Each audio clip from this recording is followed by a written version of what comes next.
Сайн байцгаана уу? 13 дугаар цэцэрлэгийн багш шиг зай байна. Хүүхдийн утгын үйл дата яриа хөгжүүлэх минимат техникийн арга, багшийн цахим сан бүрдүүлэх сэдвийн хүрээнд өөрийн туршлагыг танилцуулъя.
Хяналтанд ашиглах минимат таблицын хэрэглэгдэхүүн хийхдээ дараах бэлтгэл ажлыг хангана.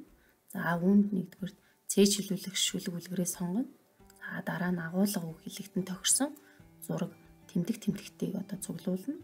За дараа нь хүснэгтийн нүд бүрт дарааллын дагуу байрлуулна. Хамгийн сүүлд сургалтанд ашиглах хэлбэрээр нь хадгалах юм аа. За үүнд бол зургаар юм уу эсвэл бичлэгээр хадгалах юм. Би зурагт үзүүлэн цахим хэрэглэгдэхүүнийг Canva дээр хийдэг. Canva нь богино хугацаанд хүссэн хэмжээгээр өөрөө загварчлан бүтээдэг ба хүссэн хэлбэрээр хадгалах боломжтойгоор даваа талтай байдаг. За энд миний боловсруулсан 2-3 настай хүүхдэд зориулсан минимат таблиц шүлгүүд харагдаж байна. За минимат таблиц шүлгээс гадна минимат таблиц үлгэрүүдийг боловсруулж мөн Оросын сайтуудаас татаж аван үйл ажиллагаанд ашиглаж байгаа. Хамгийн ихний алхам буюу тогтоолгох алхам. Минимат таблицыг ашиглан ярьж сурахад дараах үе шатыг дамждаг. За үүнд нэгдүгээр юу дүрслэгдсэний хүүхдүүдээр сайн ажиглуулна. Хоёрдугаарт багш өнгө код тэмдэглэгээ тус бүрийг тайлбарлаж өгнө. Гуравдугаарт тэмдэглэгээний талаарх ойлголтын зураг арилгаж харилцан ярилцаж баттгана. Дөрөвдүгээрт дарааллын дагуу ихийг тогтоолгоно. 5-дугаарт хүүхэд бие дааж ихийг уншиж ярина гэсэн үе шатыг дамждаг. Гийнхэн маань бие дааж шүлгийг уншиж байгаа үйл явцаас сонирхуулъя. Энэний гэлдээ тилмэг тэнгэл аамигт ангалуур эдвигт атнал Гистэй ухаагт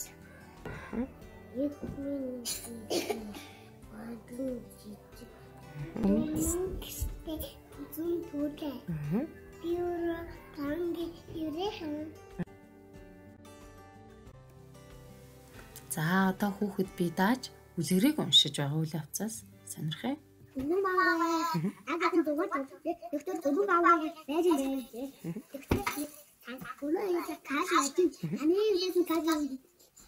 Халуун дайчин. Ани авинаас идэд нэгэн дайчин. Ани жижиг яг цагаан таалын. Тэгээ цаашаа. Юу дөө санд байдаг. Тэндүүд ади яна танапулай илээ хажуулаад үдээ. Манай дотор энэ үл гацаа. Ади яна танапулай хэсэн онтод. За 2 дугаар алхам буюу бүтээлгэх алхам. Багшийн бэлтгэсэн дүрсийг ашиглан зурж дүрслэх байдлаар агуулга баттгах бүтээх алхам юм. За энэ жолооч хүлгийг бүтээсэн байдал харагдаж байна. За энэ дээр алтан ус тохин ба 3 багуу үлгэрийг зурж бүтээсэн байдал нь харагдаж байна. За мөн шүлгийн орхигдсон үгийг зураасны дагуу хайчлаад багны хэсэгт наах байдлаар баттгах бүтээл гэж болдгоо. 3 дугаар алхам буюу гэртээ баттгах алхам. Гэр бүлийн орчинд нь шуухай богцор дамжуулан минима таблиц шүлэг үлгэрийг авцсанд нь байршуулж хургуулсан байгаа. За ингээд унших үйл явцыг нь сонирхъя. Амбул мөрөх дутаа. Атаа. Тэтгэл. Хатаа тэтгэл. Тэтгэл.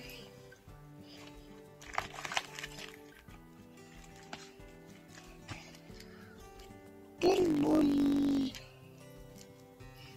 Овомин дитэ. Уутан тал. Овоминдита отонтал имэминдита тэнэг тэнгэл аминдит ямоолээ Хангаар бол цэл хамруул энэ хангаар бол за эвчминдитэ таэтими татнал за эвчминдитэ атнал ахминдитэ олахат эвчминдитэ Туминдитэ бүчин пол би удаа ганган байсан. Чадаач. Ачааны за цурлаар хүрэгдэг гэртээ баттгахын гарын авлага дээрээ шүлэг үлгэрээ одоо тогтмол оруулж өгдөг. За ангийн групп болон чатад тухайн шүлгээрээ хоолойтой бичлэг хэлбэрээр байршуулж утсан. Эмтдээс дуртай. Туулайлуун дуртай. Бүжинч бас дуртай. Хэрэм самар дуртай. Хөвдөн бүрч дуртай. Зараалман дуртай. Бөөдийн бас дуртай. Баавай болон дуртай. Бамруушин бүрч дуртай. За энэ хүү аргыг хэрэгжүүлсэн нэр одоо гарсан үр дүн өөрчлөлтийг танилцуулъя. За ангийн хүүхдүүдийн үгийн нөөц нэмэгдсэн. За ангиснараа илүү нээлттэй болж өөрийн санаа бодлоо чөлөөт илэрхийлдэг болсон.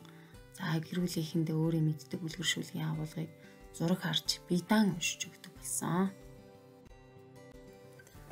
За энэ хүү арга зүг хэрэгжүүлснээр хүүхдэд нь хэрхэн нөлөөлсөн талаар эцэгчүүдээс санал асуулга авсан.